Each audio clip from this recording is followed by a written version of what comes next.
Alright guys, what's up? Today is S2000 cluster wiring day. So, in order for you to do that, you have to go find what the plugs do. So, I've printed out the pinouts for the S2000 cluster and the pinouts for the Integra cluster. There's a lot of wires, but more than half of them we're not even going to use. I'll give you some examples. Here's the AP1 cluster. Okay, so we got left indicator, right indicator. Need that. High beam indicator. Need that. High beam indicator. I don't know what that means. Probably need that too. The boot opener. That's the trunk. I don't actually know if the Integra has that. I'll look that up. Electric power steering. Don't need that. Seat belt switch. Actually, we don't need that because racing harnesses. Don't need that. Hazard indicators. I don't know. Maybe we'll have to figure that out. See if the Integra has a feeder or not. Probably not. SRS definitely don't need it. This race car, you don't run EB. You don't run airbags. DRL indicator. If you don't know about it, you probably don't need it. Fuse 5, don't need it. Driver door switch, passenger door switch. I don't think the Integra has that. Don't need it. Well, at least maybe we'll feed one in. We'll probably feed our switch into both of these, so if there is a door switch, we can tell. Because I believe the Integra has just door open. I don't think it tells you left or right door. So I could be wrong. Let's see. Dash and console light input. We do need that. That's the dim right there. Intermittent wiper out. No idea what that is. Probably don't need it. Rear fog lights, don't need that. Open door output, don't need that. We're not feeding that anywhere. Rear fog lights, don't need that. Of course, this is the UK version, so we have the JDM version. No, we have the USDM version, so we don't have that. We're not going to use it. Ignition and battery, yeah, we're going to need that. Okay, those are definitely. Wiper position, no. Wiper request, no. Rear fog, no. No. Cruise control, definitely don't need that. Ignition key switch input. Yes, I believe we will need that. VSS, that is actually coming straight from the AEM, so we're gonna run that over to the AEM, which should be one of these wires that I did not cut yet. So these wires, we're just gonna extend them because it's running straight from the computer. Hoping that's one of those wires. We'll double check. Let's see. We got tachometer input. We're gonna see, that's where it gets tricky, right? Because we're running an RSX transmission. We still gotta get those plugs for that transmission, and then we'll have to run that to ECU and probably wire it out. I don't know. We'll figure that out. That's my plans. Heater cancel out. Nope. Water engine temp and fuel gauge input. Water temp is, I believe, will come from the computer, and then the fuel gauge input is going to come from the Integra sending unit, which is currently all rusted out. Yeah, so we're going to buy a new sending unit. So that's what that is. Parking brake. Let me zoom in for you. There you go, much better. Parking brake stuff, yes, we do need that. Charging indicator, don't care. Charging indicator, don't care. Oil pressure indicator, 50-50. Because I'm more than likely going to run the serial data gauges, which I already have, and it should be on that. Immobilizer stuff, nope. And the rest of the stuff you don't need. Okay, so that's the S2K cluster. And this is what the Integra dash can provide. Seatbelt indicator, a fuel gauge, VSS, which is orange, trunk indicator, dash brightness, red, gauge lights. I guess you could turn on off, and then that's the sets the brightness. 12-volt power, left turn, right turn, high beam, e-brake indicator, and power again. And you got black as ground, coolant temp, battery indicator, oil pressure, check engine indicator, and your tachometer. So as you can see, half of those on the S2K cluster, we're not going to use. And it's pretty daunting that you have like 30 wires and you're only going to use maybe 15 of them. But that's what it is. That's the name of the game, because a lot of the stuff we're not even going to use, or we'll probably have to ground out or supply power to them so they flip the light switch off, or pull the plug off of them, or pull the light bulb out of them so they don't turn on. But that's the real world about electrical wiring. If you don't need it, more than likely don't worry about it, or pull the fuse and make sure everything else still works, and you should be okay. So we're going to take the cluster and we're going to start wiring that up, and we'll try to extend this, and we'll put the ECU where it needs to go, and we'll try to finalize this weekend. We'll try, because I don't know what else is going on. I know there's a death in the family, not immediate family, but we know this guy for a long time. I've known him for like 20 years. Not close friends, but he used to be a neighbor, and there's a lot of funeral plans and stuff like that, so we're going to be doing a lot of that too next coming weeks. So we're trying really hard to hit our target. January 1st, all electrical is done. What's up, guys? Today we're tackling the S2000 cluster. I've already got it installed, but I've run into some problems, kind of the first major issues that I was not expecting to see. Sorry about that. Anyways, here's the card. Put the seat back in so we can have a seat. Actually, we need to put the steering wheel back in too so we can see what's going on.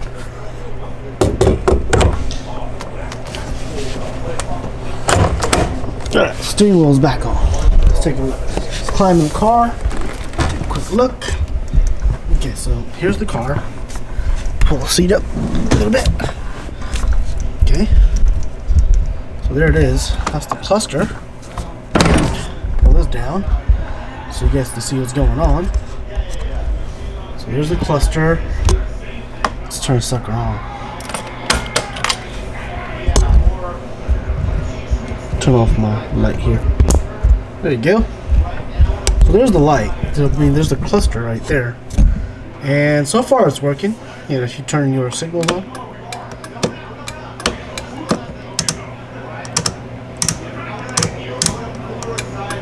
The one thing I'm not too sure about is I think there might be something wrong with this cluster, because it's flashing real weird. So take a look at it. See how's that? Like, it seems like there's some hesitation there. There might have something wrong with it. I never did really test this cluster out to see for sure. So. And high beam light is not working, so I don't know what's up with that. I don't really know what's up with that. We're gonna have to figure that out. Don't know. I'm not turning on the engine, and the fuel sending unit, I'm not sure if it's even working or not, but so far it says it's about halfway full, which is where I think right where I remember the gas being at. So it might still be working. But there's no fuel pump, and there's no tachometer, there's no other things. There's a brake thing there, which I still have to test out, see why, because I don't know, you pull the e-brake, the light doesn't turn off, so I don't know what's up with that. Alright, so anyhow, I'm pretty much done with the cluster. I'm not gonna do any speed healers or anything, conversion harnesses or anything like that, because the people that do that are the people that don't actually run an S2000 engine or an S2000 computer. The only thing I might have to do is do the fuel pump thing, the conversion of the fuel pump, but that's about it. The RSX transmission, from what I understand, it runs a high speed frequency just like the S2000 cluster, so I still need to get the plugs for that, so that means I'll probably make a junkyard run here not in the next couple of days. Get those plugs, wire everything up, go to the ECU. The ECU has about 5 lines. I still have to run from here to the kicker panel over there. And after that, I mean, we should be able to fire up the ECU, and if the engine turns on, I mean, we could simulate some signals too. I have a signal generator I can hook up, and it should work. So all those lines are not even tied. just the bare essentials are tied right now, and well, basically it'll just fire up just like that. So no conversion harnesses, nothing like that. It's just straight from the computer or straight from the actual integral harness itself. And it's a lot harder that way in a sense, because you're doing something that not a lot of people have done, but at the same time those are the true signals that you should be getting anyways.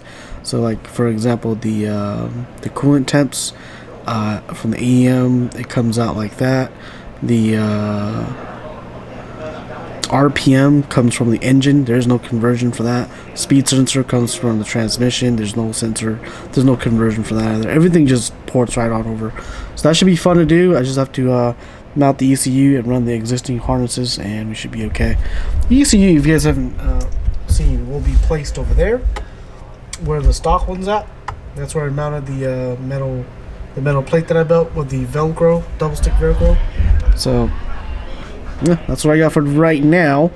Probably gotta go to the junkyard and get some sensors, because kind of lagging on some sensors. Oh yeah, the other thing that we've ordered is we did order the Wabro 450 fuel pump, and we did order the JB, I think it's called JB tuned hanger modifications. We ordered a hanger and we ordered the a fuel pump. So all that'll be coming in maybe in next week, and you'll see that in the next video. We'll be dropping the fuel tank. We'll be doing all that cool stuff. So the project is starting to come along pretty good, I must say. A lot of little things, like I said, I have to do, but fuel pump is definitely one of the major things. In terms of electrical, I still got to run the wideband. I still got to run the boost controller solenoid. So those are probably the next things I'll do. I don't know where they're at. I'm gonna have to go find them. I think they're in the drawers over there, but I haven't seen them in like 3-4 years. So we're gonna have to go find them and see what's going on. Quick update. I did finally diagnose what was wrong with my cluster key. Alright, so it's working, and I can get signals, and my high beam works. Okay, that's what I really wanted to make sure it was working. The high beam. It was basically because I didn't ground something, so kind of dumb. I actually took the entire cluster apart, traced down some lines, and found out, hey, that's just a basic light bulb. You know, basic light bulb, power, ground, done. So put that in. Should look sexy, doesn't it? Keys right there. Anyways, next thing up is we gotta figure out all the other electrical stuff, right? Like I was telling you guys, I got a lot of AEM stuff that I bought 3 years ago, and I never even really opened the box. So alright, so you guys know my car's been down for 3 years, right? Well, the year before it officially went down and I put it in the shack for forever, I bought a lot of stuff. I bought a lot of cool equipment for the times, and I think it's still relevant today. So for example, let's take the standalone EMS. They have the Infinity now, which I'm contemplating going to, but I'm not changing fuels. I'm not doing a lot of tunes. Well, I get one tune, and I'm pretty much just going to keep it. Maybe nitrous on top, and that's about it. Me and my brother were just talking about nitrous controls. It can do that. It can already do that, so I'm not worried about it.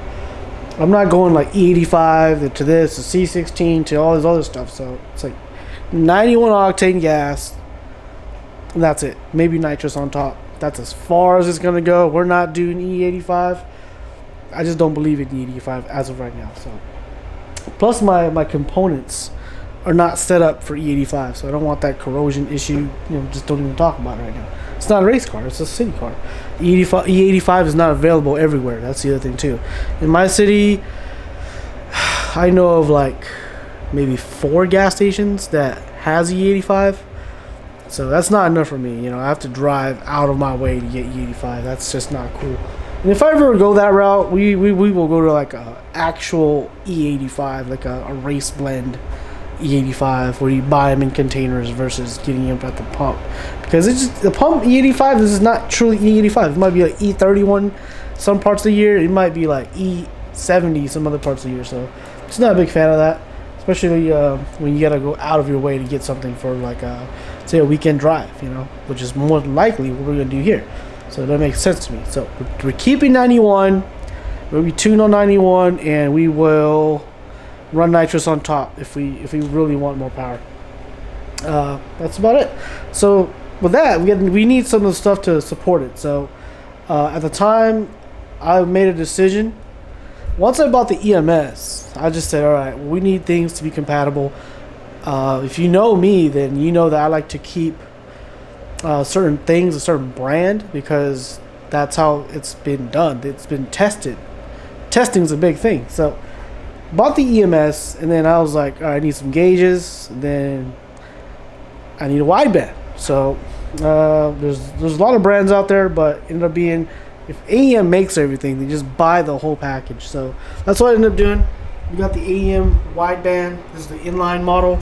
So basically, you have your wideband sensor. It goes to the controller, and the controller then feeds. That's power and ground, but where is it? Where's that? Feeds back to the EMS. All right. The EMS will then, it will process it. It'll do all of its thing it needs to do, and then it'll send it out on data, digital data. So we got the AEM computes everything, and we got two gauges right here. These are the Pro gauges, 1, 2, and these gauges are programmable, and that's very daunting to some people. But to me, that's exactly what I want. Like, I'll give you a good example.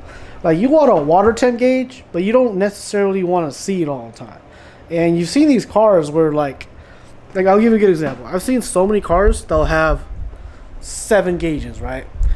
Water temp, oil pressure, oil temp, water pressure, you name it. It keeps going. Uego, the wideband, and then boost levels, load on the engine, fuel pressure. There's a lot, but you don't necessarily need all of those gauges. You just need to know the most important ones, and you need to know when shit's about to go south, give me a red light or something like that. So the way these gauges are done is they're programmable, and they feed off of the EMS. So EMS sends a string of everything. Gauges basically pick it up and they just display it. Now, the gauges are smart, so what that means is you can program them. You can program them to whatever you want. So you can set thresholds. Say like I was saying. Say this one everyone's gonna understand is like say water temperature. So say I don't know what these numbers are, but I'm just throwing some numbers. So say your normal operating temperature is between 150 and 180, right? So say you set the thresholds at 140 and 200. So anything below 140, anything above 200, that's a bad thing. So like for example, under 140, the engine's not up to temp, so you shouldn't floor it, right? So that is something you can set. So when you start up the engine, it should display water temps first, something like that, and it should probably display. Or actually, when the engine overheats, say you're at 200, engine's about to overheat. It flashes. Okay, it hits a threshold, and then the gauge brings that gauge to the front of the gauge stack. Okay, so you pick your stack that you want it to display. So you pick, say you have a stack and you want to display number 1 as your AFRs, right? Your wideband AFR. And then you have your second gauge, say it's displaying boost, right? Which is what I'm actually going to do. So you have AFR and you have boost. There's 2 gauges, right? But then I'll have one set to trip off water temp, and another one maybe set to trip off of maybe battery voltage. And based on that, you can have a ladder of importance of where you want it to go. So say you have that, you have maybe a knock sensor. I'm sure there's a knock sensor in the engine. There's that. Maybe there's anything else, that you want to see. So, okay, so maybe oil pressure is a big one. So oil pressure, if you're below, say, 50, no, say you're below 40. So you're below 40, that's a bad oil pressure, right? So the only time that can happen is if you have oil line rupture or you're going too fast on a corner or something like that. You want that to come to the front and say, okay, we just had a moment there where we have no oil pressure. Or heck, for the worst part is like maybe you hit a rock or something and the oil is literally drained out of your oil pan, stuff like that. That needs to be like front and center. You need to see that. You need to shut the engine down. On top of that, it's also got outputs on it. So based on those conditions, you can trip other things. So it's very in depth. That's what I like about these. You can do a lot of things. So for example, say if you have no oil, right? And no oil, what do? Well, you can flash up, and then you can, on my car, you can even have it so it trips. Well, you can have it trip, not at the moment, but you can have it trip an input maybe to the ECU that says just shut everything off. Like immediately shut everything off. Like maybe you delay for 2 seconds and then shut everything off, or something like that. You know, so it's actually a pretty smart system. I don't hear a lot of people talking about it, maybe because it's a little too complicated for people, but for me, that's the best way you can customize something. You know, you do something like this, and it solves a lot of problems. And that's the reason why I bought it. Because at first I was thinking I should run like 3 or 4 gauges. You know, the graded gauges look real nice at the time too, so that's what I was thinking about until I started learning about these. I mean, granted, these are more expensive, but you also cut down on clutter and things like that. And you also, in the end, you get that clean look, which is what we're all looking for, right? So what I'm doing is I'm going to put 2 gauges. I'll put them right here. I've already ordered the bezel, but it's not here yet. But what we're doing is you have the cluster here, and you guys all seen it where they have the insert where it's got 1 gauge here and 1 gauge on the other side over there. That's what I'm doing. That's the plan, and that door needs to be oiled. Well, that's the plan. That's what I'm gonna do. I'll run all these gauges, snake them around. I'm gonna run all these other stuff. Give them power. Once again, a switched power source. Probably what I'm thinking about doing is running another bus, and then I'll run my switched power source to a relay, which feeds off of the main bus, which will give power to all this. Because my switched source is not very good in the car, so I think it's having some problems right now. I don't know, maybe it's because I don't have something grounded or something, but the gauge cluster is having some issues. It's either that or something I've overlooked. But anyhow, that's what I'm doing Saturday night. It's already 10 o'clock at night. Burned out, been here the whole day. Built an AR-15 for my brother, and then diagnosed and installed the S2000 gauge cluster. So all this will go in. Tomorrow we're going fishing, so we're probably not going to work on this, but it'll definitely be done Tuesday, Wednesday, Thursday on the next video. That's what we're working on. So a lot of electrical wiring. Like I said, my car does a lot of electrical wiring, so it's not your traditional garage build, but this is what I like to do, so that's what I'm doing. And I don't know, if you guys are hanging around, hope you guys learned something. Anyways, subscribe to the channel, share and like it, give me a thumbs up. I'd appreciate it. Alright guys, see you on the next one. Peace.